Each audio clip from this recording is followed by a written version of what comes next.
Hey dog lovers, I'm Lisa the Holistic Groomer with a fun video for you today. I think this is going to really inspire you.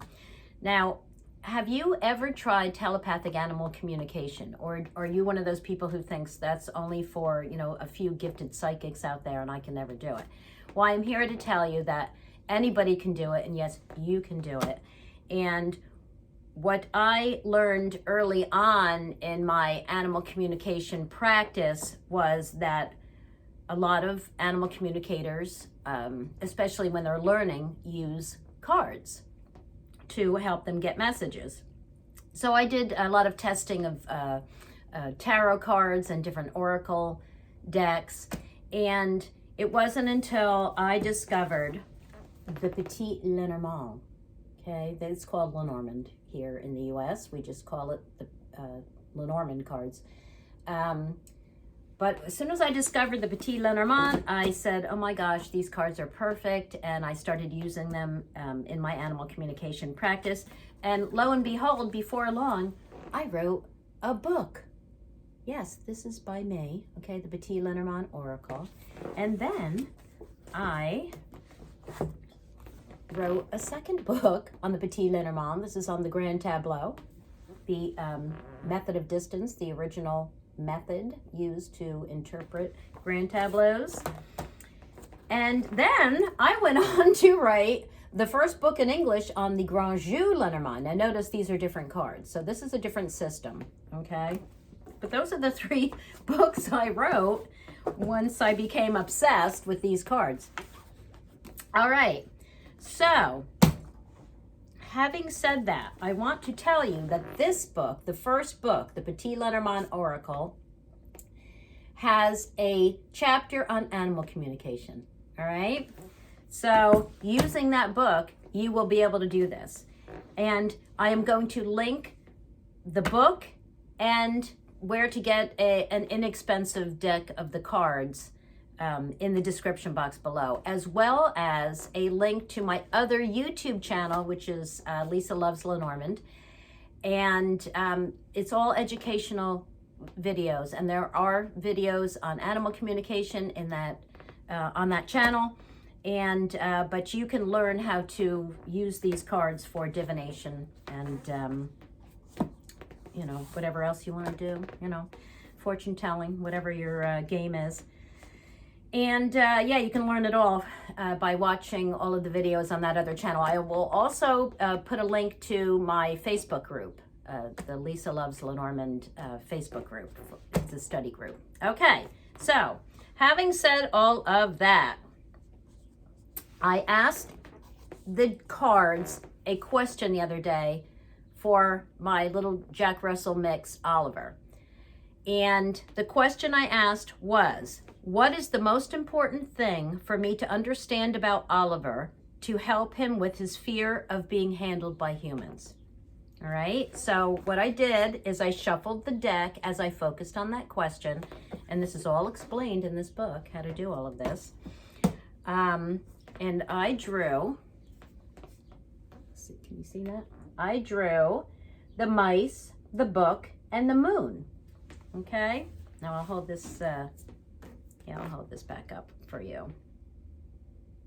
Okay, so here, I'll just put this where you can see it. So you keep looking at those cards. So if you were performing this reading for your dog, you'd then go to the book and go to the chapter on animal communication, where you will find a section that lists the key words for each of the cards. So you want to look up those words and phrases while keeping your question in mind so that you can find the words that apply. All right. You can also examine the full chapter on each card. So here, I'll just give you a quick example here. The first card is the mice. So you'll see there's an entire chapter on the mice. Okay. So this is all on the mice card. But then if you go back to the animal communication chapter, you will see that there is a chapter on how to perform animal communication with the cards, but there's also a section within that chapter on keywords for the cards just for animal communication. Okay, so here, look at the cards again. All right, yeah, you can see that. All right, so for the mice, I chose the keywords anxiousness, nervousness, and avoidance behavior because he wants to hide. He wants to avoid human hands. For the book card, the book represents education and training. So that tells me that there's something I don't know about him. And unlike Hazel, who shares everything with me, Oliver is more of a closed book, and that is definitely true. I rarely get any messages from him, whereas Hazel just, can't stay quiet. She's got way too much to say. All right, so I could also say that he needs a more organized and structured training sessions, as you would find in a book. So the book also represents the mind in that learning is a mental process, is it not?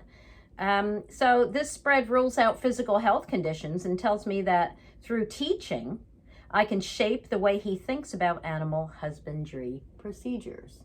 All right. So lastly, we have the moon card, and it's the card of recognition and identity.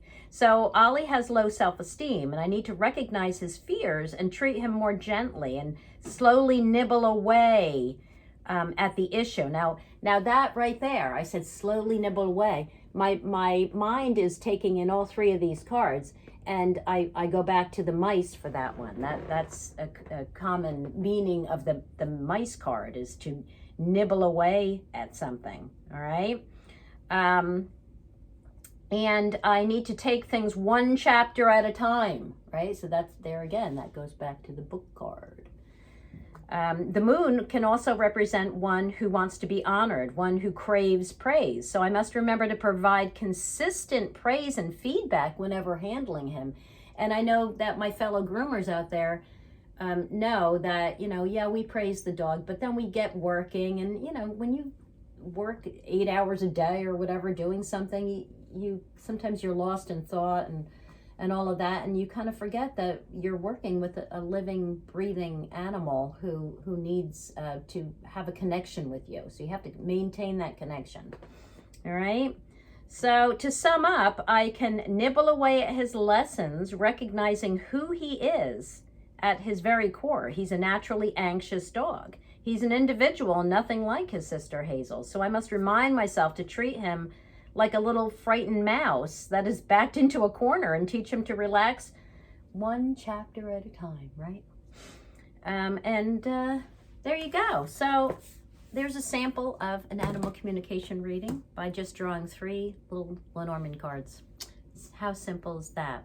Yeah, and practice makes perfect. So the first time you do it, you're going to feel lost, but just keep referring to the book, and before you know it, you're going to be getting all kinds of answers, and you're just going to wow yourself.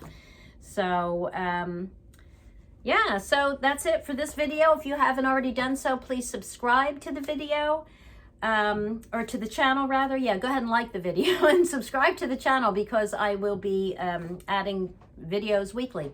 All right? Thanks for watching. Now go play with your dog. Bye, everybody.